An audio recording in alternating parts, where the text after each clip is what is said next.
Bienvenidos al curso de Fonética y Fonología Españolas.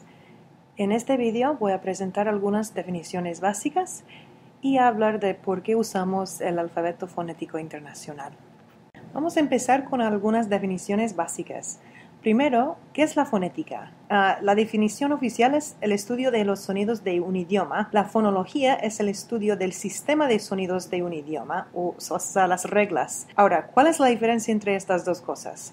Bueno, la fonética, digamos, es una lista, ¿no? En español hay un número determinado de sonidos que tiene la lengua, mientras que la fonología es el estudio de cuándo se usan los sonidos diferentes, ¿no? Entonces, por ejemplo, tenemos dos sonidos B en español. Tenemos una B dura, ba, y tenemos una B suave, va. Y estos dos sonidos se usan en contextos diferentes. Entonces, la fonología es el estudio de las reglas que determinan cuándo se usa ba y cuándo se usa ba. Ahora, también hay diferentes tipos de fonética. Hay fonética acústica y vamos a hacer un poco de esto solo para ayudarnos a pronunciar mejor los sonidos. La fonética acústica es el estudio de las propiedades de las ondas sonoras que se producen al articular distintos sonidos. ¿Qué significa todo eso?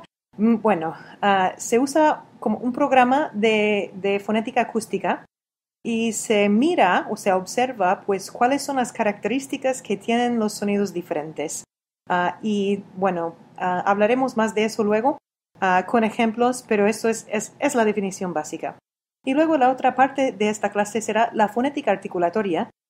La fonética articulatoria básicamente tiene un elemento muy práctico, ¿no? Queremos mejorar la articulación de los sonidos.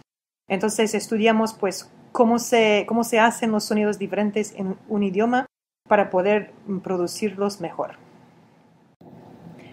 El fonema es la unidad fundamental en el estudio de la fonética. Su definición es la unidad mínima contrastiva en un idioma determinado. Lo que significa eso es que si cambiamos el sonido, crea una palabra nueva. Y esto es unidad contrastiva. Contrastamos un sonido con otro sonido y creamos otra palabra. ¿Okay? Un par mínimo, por otro lado, es un par de palabras que solo se distingue en un sonido, como pan, ban o de, té. Usamos los pares mínimos para ilustrar qué es un fonema, qué no es un fonema. Por otro lado, también tenemos alófonos. Y los alófonos son una variación en la pronunciación de un sonido que no es contrastiva, quiere decir que no afecta el significado de la palabra. En inglés, un buen ejemplo sería la diferencia entre atom y atomic. Vienen de la misma palabra, atom, A-T-O-M, pero en diferentes contextos esa letra T se produce de manera diferente. Algunos ejemplos entre inglés y español, por ejemplo, tenemos en inglés su y zu, son palabras diferentes. Pero misa, misma, en misa es sa, en misma es za, pero también podría ser misma y no pasaría nada. Quiere decir que misma sería la misma palabra si fuera misma o si fuera misma con za. También en inglés, do, palabras diferentes, pero lado, aldea, los mismos sonidos, pero si decimos lado, okay, terrible, pero si decimos lado en vez de lado, todavía sigue siendo la misma palabra. O si decimos aldea en vez de aldea, sigue siendo la misma palabra. Okay. Es una pronunciación no estándar, pero no afecta el significado de la palabra. En la fonética y la fonología usamos el alfabeto fonético internacional para representar los sonidos. Este alfabeto a veces tiene símbolos similares a las letras de un alfabeto y a veces tiene símbolos muy diferentes de las letras de un alfabeto. Y la razón por la que usamos este alfabeto en los símbolos diferentes del alfabeto típico de un idioma es simplemente para mejor representar los sonidos. Como ustedes saben, en muchos casos hay más de una letra que representa un sonido o hay una letra que representa más de un sonido. Es un poco complicado. Entonces, si usamos el alfabeto fonético internacional, no hay ambigüedad en cuanto a los sonidos, porque cada sonido representa, cada símbolo representa un sonido.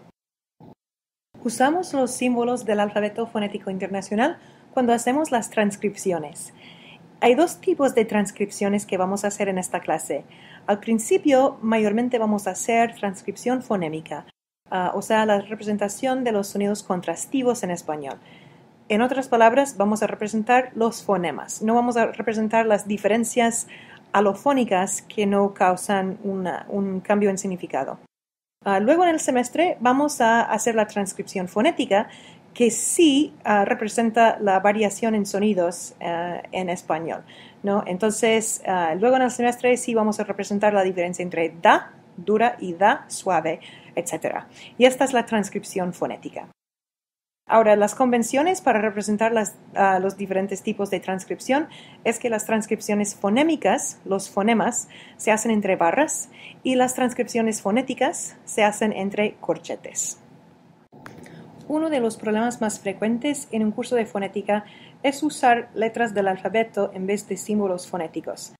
Parece ser un problema bastante pequeño, pero en realidad recuerden que el alfabeto fonético internacional pretende tener un símbolo por cada sonido. Entonces, si usamos un símbolo, una letra diferente, en realidad es un símbolo diferente y representa un sonido diferente. Entonces, es muy importante no usar letras en vez de símbolos. El cuadro que tengo ahí es básicamente una lista de los errores más comunes que se cometen en español. Entonces, el sonido ba tiene dos representaciones ortográficas posibles. Puede ser B de burro o B de vaca. Ahora, B de burro no causa problemas porque es igual al símbolo fonético en español. B de vaca sí causa problemas porque es un sonido diferente, es un símbolo diferente. Entonces, si están haciendo una transcripción y ven que tienen una B de vaca, necesitan verificar, ¿qué sonido es? ¿Es va? Puede ocurrir en español en muy raros casos. O es ba. Y si es ba, necesita ser el símbolo ba. K es otro ejemplo, ¿no? Puede representarse con la letra C, con la letra K, con la letra Q. Pero el símbolo C, el símbolo Q no existen en el inventario fonético en español.